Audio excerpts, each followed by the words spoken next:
繼續大班戰利品開箱 EP3，今集係一大堆品牌。先嚟 Donut 買咗兩盒22同23。22出發之前大家一致推到爆嘅，23呢就係我去到中意佢隻色所以買。另外仲買咗單色一粒 EX17，好靚啊，閃到咁真係要買啊！by the way，我未用過佢哋嘅眼影嘅，期待。到 NASA 買咗兩支新出嘅液體胭脂，佢其中有3支係帶閃嘅，超級之靚。另外 Behave 呢支因為好多人會用佢嚟疊搽，所以必買。其實佢有好多支都好靚色噶，忍手淨係買咗2支。如果你 budget 都有限呢，建議向閃閃嗰3支衝。話說 CDP 呢支牙膏妝 Cream Foundation 已經無數咁多人推薦俾我，我終於都出手買啦，期待值爆燈啊！好快用完再同大家分享，等我啊！紫色 Primer 除咗 RMK 仲買咗 Elegance， 然後再見到 BOJ 出咗支新嘅紫色，即刻買。我本身用緊佢支藍色防曬，勁中意。Dior 妝前乳我買咗乾肌用嘅水潤版，一直都聽好多人推介佢，所以我都要試一試。Snidel 因為出咗新品，急不及待要買啊！新胭脂超級可愛，仲有新出一套3支鎖又要買埋。眼影液呢支上次試完冇買，今次買翻。路過 Hins 又跌錢啊！胭脂水光盤1支，無面胭脂膏2個，仲有最新出呢一個胭脂我都有買到1盒。咦，我發現我喺 Hins 入邊全部都係買胭脂，我真係太中意買胭脂啦！仲有補貨嘅 Love Lila，Wake Make 嗰支舊嘅一字數已經好好用啦，發現佢出咗支細啲嘅版，所以就買咗。舌聲計白色藍色之後呢，再出咗呢個綠色啊，所以買嚟玩下。Rosie Rosa 新出嘅新粉撲，呢一個香港都買到。開價眼影 MJ Animal 新出一系列眼影都好靚啊，最後呢，揀咗呢盒平色，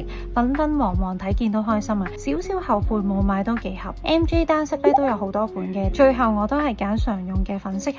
咦喂，勁蠢，唔知點樣開啊？開到啦，佢有幾隻粉色嘅，試完之後呢，呢個最靚。最後仲有買咗呢個新奇洗面揀，質地係 Jelly Q 彈嘅，見到咁得意呢，就買嚟試下啦。哇，我終於都拍完啦，混亂現場啊！希望大家中意睇，之後再慢慢分享用後感。拜拜。